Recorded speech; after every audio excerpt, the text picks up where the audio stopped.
Bom dia, tudo bem com vocês? Então, essa semana eu vou explicar aqui a matéria do que corresponde aí a parte de história, né? Da página 31 até a página 42 do livro. Então a gente já começou, a gente já fez aí a primeira metade dessa unidade, né? E agora eu vou explicar aqui da página 31 até a 42. Então, lembrando, pessoal, quando o Brasil foi descoberto, no dia 22 de abril de 1500, não era muita gente que conseguia, os outros países, além de Portugal e Espanha, fazer caravela e chegar aqui na América, no Brasil e coisa e tal.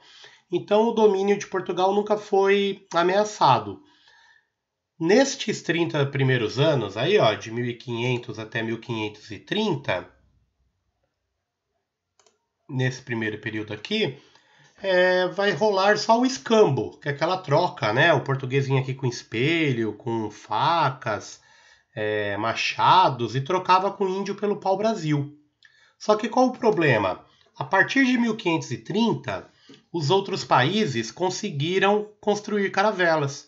E aí a Inglaterra, a França, né, nesse período começa a vir muito para o Brasil. Por exemplo, o Rio de Janeiro, né, foi criado, o primeiro povo que viveu ali foram os franceses, que os portugueses depois aí vão ter que fazer guerra tal, expulsar aqui do Brasil. Além de vir, né, os governos tal, vinham também muitos piratas para o Brasil, que estavam atacando, roubando coisas aqui, coisa e tal. E corsário, o que é um corsário? É igual um pirata. Só que o pirata, ele rouba para ele mesmo. Então ele tem um navio dele, ele vai lá, rouba, pega o tesouro ali, ou de outro navio, ou de uma cidade. Por exemplo, Santos foi diversas vezes atacada aqui nessa época no Brasil. E também tinham esses corsários. Os corsários eram igual um pirata, só que ele era pago pelo rei do país. Então, por exemplo, o rei da Inglaterra podia pagar um corsário, um pirata, falar, ó, tô a grana aqui para você atacar o outro país, roubar o tesouro dele e a gente divide o que você roubar, ok? Então, por todas essas ameaças aí, o Brasil, os portugueses tiveram que arrumar uma forma de dominar o Brasil, de trazer gente para morar aqui. E aí eles vão pensar, só que Portugal assim, era um país muito pequeno. Né? Hoje ele tem 10 milhões, na época não tinha nem 1 milhão de habitantes. Então eles tinham dificuldade, o governo português de dinheiro tal, para dominar o Brasil inteiro, que é gigantesco, perto de Portugal. Né? E aí eles resolveram criar as capitanias hereditárias. O que é a capitania hereditária? Né? No livro de vocês mostra elas assim, ó, tá? Hoje a gente sabe que na verdade era assim. Então isso aqui é um mapa que fizeram 100 anos atrás e que hoje a gente sabe que está errado, né? Então capitania era cada pedaço desse de terra aqui, ó. Tinha a capitania da Bahia, de Pernambuco, de Itamaracá. Então isso aqui era o Tratado de Tordesilhas, ó. Tudo que tivesse a leste pertencia a Portugal. E aí o que o rei de Portugal falou? Olha, já que eu não tenho dinheiro, o que eu vou fazer? Eu vou dividir essas capitanias, vou dividir o Brasil em várias capitanias e vou dá-las para os homens ricos de Portugal. Então todo mundo que é rico, tal, eu vou dar um pedaço de terra para cada família. E aí esse cara que ganhava a capitania era chamado de donatário. Ele que recebeu de doação, não era vendido, né? Essa terra. Só que o donatário, ele tinha algumas tarefas. Então, o primeiro era trazer gente para produzir alguma riqueza, encontrar ouro ou plantar cana, né, para fazer açúcar. E outra missão que o donatário tinha, fazer fortaleza na sua terra. Por exemplo, eu ganhei a capitania de Espírito Santo. Eu tinha que fazer fortalezas aqui no litoral, ó, para proteger a minha parte dos corsários, dos piratas, né, dos outros países. Beleza, pessoal? Então, isso eram as capitanias hereditárias. Por que hereditária? Eu era o capitão aqui, o donatário da Bahia. Quando eu morria, toda essa terra aqui ficava para os meus filhos, ok? Então é por isso que a gente chama de capitanias hereditárias. Deu certo isso, pessoal? Não. Teve muita gente que nem veio para o Brasil, falava, vivo aqui bem, tomando meu vinho do Porto, vivo bem em Portugal, para que eu vou lá no meio da floresta? Então a maioria nem veio para o Brasil, tá? Só 2 capitanias que vão prosperar, vão para frente, é aí que eles vão começar a plantar cana. É a de Pernambuco e a de São Vicente, que depois vai virar aqui o estado de São Paulo, ok? Então não deu muito certo aí essa primeira tentativa do rei, né, de construir esse sistema aí chamado de capitanias hereditárias. Esse aqui, por exemplo, pessoal, é um dos fortes aí que foram construídos na época. Na época aí das capitanias ele ainda era de madeira, depois uns anos para frente ele foi feito de blocos de pedra, né, com óleo de baleia que eles matavam aí para fazer tipo cimento e coisa e tal. Então aqui, ó, é o Forte de Bertioga, tá lá até hoje, né? Um dos donatários aí que deveria defender aqui São Vicente, que era o litoral de São Paulo, construiu esse forte, né? Porque os navios tinham que entrar aqui, ó, para desembarcar no porto de Bertioga. Então defendia essa região. Não deu certo muito aí, vamos dizer, as capitanias. Então, o que o rei de Portugal resolveu fazer? Ele resolveu fazer o governo geral.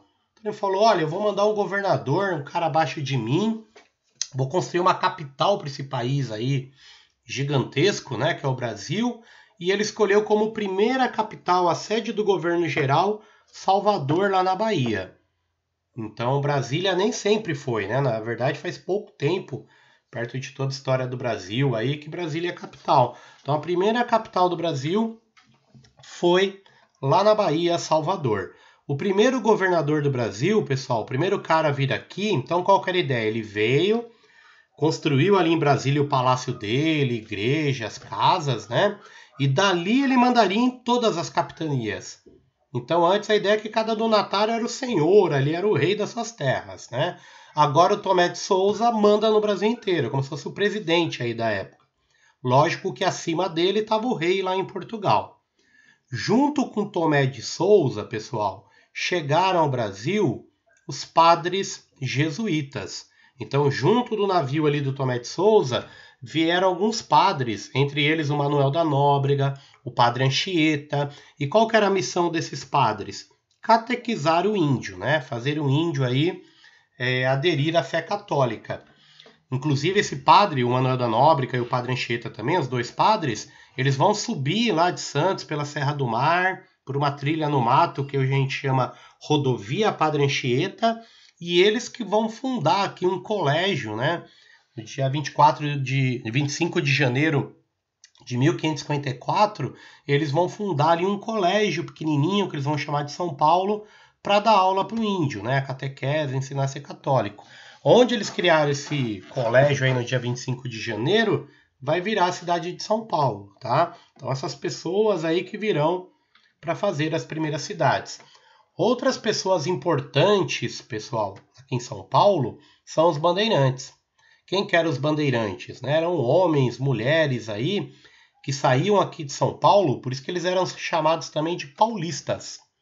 Eles saíam aqui de São Paulo, pelo Rio Tietê, geralmente, e entravam no meio do mato aí procurando ouro, esmeralda, diamante, e procurando índio também, para eles venderem como escravos. Aí quando comprava um índio como escravo dele, ia trabalhar cortando madeira, construindo casa, trabalhando na lavoura, né? Na produção de cana-de-açúcar. Então isso que os bandeirantes faziam.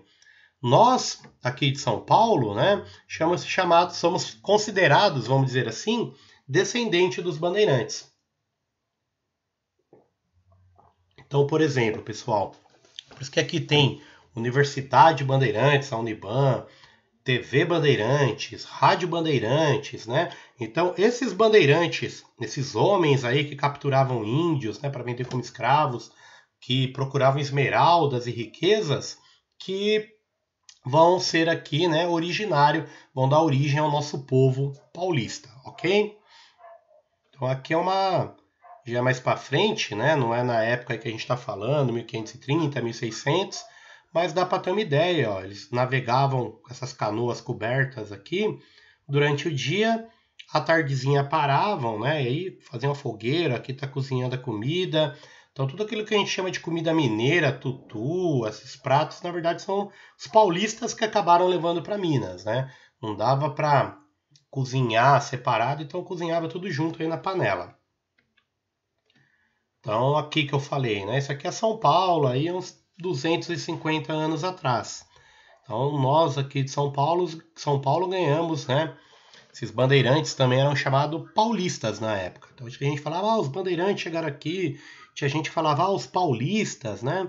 Então, o paulista aí lembrava mais um índio, né, galera, que um português. Porque lá no meio do mato, que ele passava meses ali, coisa e tal, não dava para ele levar talher, mesa, dormir numa cama, igual ele fazia na Europa. Então ele ia levar rede, igual o índio, ia fazer uma rede ali entre duas árvores, cobrir com uma lona para dormir. Na hora de comer, ele comia com a mão. Se andar de bota no meio da lama aí durante meses, né, vai apodrecer tudo, então andava descalço. Então o paulista aí era mais um indígena, né, acostumado a ser índio aí, do que um europeu. Tinha diferença, tá, pessoal? Quando essa expedição que entrava para o meio do mato aí era financiada pelo governo de Portugal, era chamada entrada. Quando eram as pessoas aqui, falavam, vamos aí, eu, você, seu primo, juntam uns índios aí que a gente tem como escravos, que vamos entrar todo mundo no mato aí procurar mais índio, procurar esmeralda e coisa e tal. Então, quando era organizada pelas próprias pessoas aqui da cidade, era uma bandeira. Quando era, né, pago pelo rei de Portugal, ele pagava, quero 2.000 homens para ir até tal lugar, tal, aí era uma entrada. Por que eles ficaram chamados de bandeirantes, né? Ficaram conhecidos assim? Porque geralmente eles levavam uma bandeira com uma imagem de Cristo ou de algum santo aí que ia proteger essa expedição. Junto iam padres, né? Iam pessoas aí que à tarde eles, por exemplo, rezavam, morriam pessoas, né? Enterravam, oravam. Então mantinha a vida andando aí pelo meio do mato, né? Olha que doideira esse pessoal era, né? Aqui, por exemplo, o Raposo Tavares, que dá nome ali à rodovia, né? Eles saíam daqui de Osasco, São Paulo, pelo Rio Tietê. O Raposo Tavares saiu daqui, de São Paulo, com 2.000 pessoas, em 1648, ó. 4 anos depois, olha quanto ele andou no meio do mato, aí, floresta amazônica, e saiu lá em Belém do Pará 4 anos depois. Imagina eu falar, pessoal, vamos sair daqui de São Paulo, vamos até Belém do Pará andando, pois esses bandeirantes faziam isso. Então imagina quanta aventura, ataque de índio, ataque de onça, doenças, pessoas que morriam afogadas ao atravessar esses rios gigantescos, né? Então, ele saiu daqui, com 2.000 de São Paulo, ele chegou com menos de 100 pessoas vivas. A maioria morreu aí nesses 4 anos de aventura. Essa expedição do Antônio Raposo Tavares foi, na verdade, uma entrada, né? Que o rei de Portugal mandou ele invadir aí, o Tratado de Tordesilhas era aqui, e virou o que é hoje o Brasil, né? Então, se o Brasil é tão grande hoje e tal, a gente deve também ao Raposo Tavares. Teve um lado ruim, matar índio, escravizar, mas teve o lado bom, como tudo na vida, o lado bom e o ruim.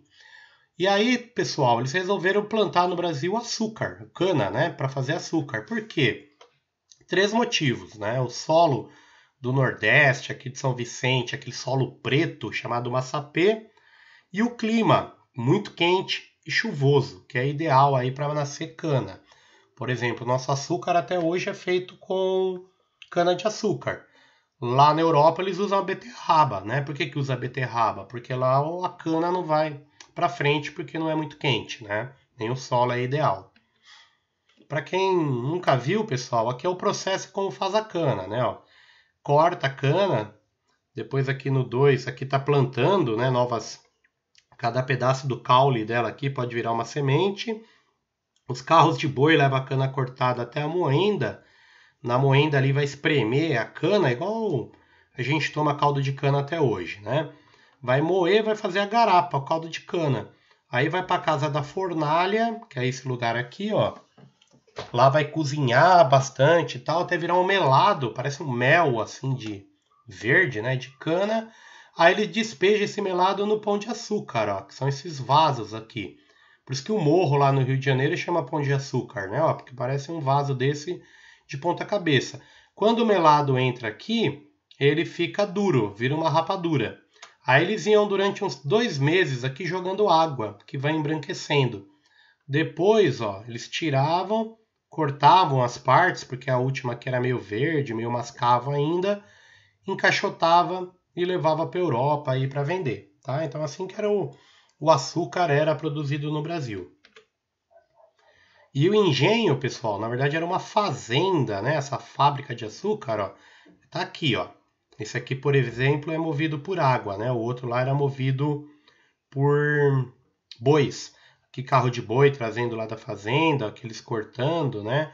Tinha geralmente uma capela onde os escravos eram obrigados a ir no domingo. Tinha curral, chiqueiro, galinheiro. Então tudo que eles precisavam na vida, uma olaria onde faz telha, tijolo, a casa grande onde o senhor de engenho, o dono de tudo isso, dormia, né? E a senzala, que era o lugar aí onde os escravos passavam a noite. Então tudo que eles precisavam para viver tinha que produzir dentro dessa fazenda, né? Ó, aqui, ó, cozinhando, colocando no pão de açúcar. Aqui, ó. E aí vai endurecer, tal. Aqui uma moenda, né, funcionando.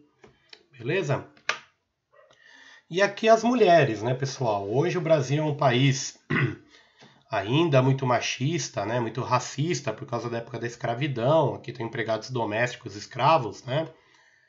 E a mulher, por exemplo, quase não saía da rua, a mulher branca, né? Só para ir, por exemplo, na missa no domingo e olhe lá.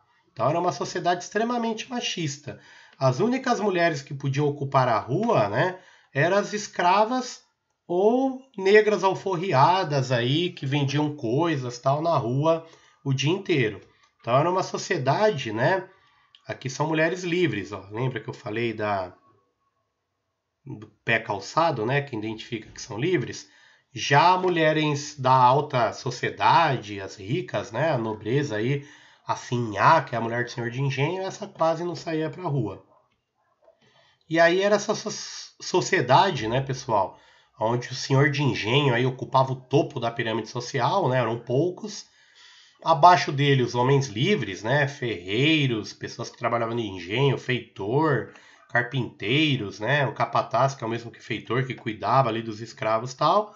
E metade ou mais da metade da sociedade brasileira aí na época da escravidão, os escravos que vinham lá da África, ok?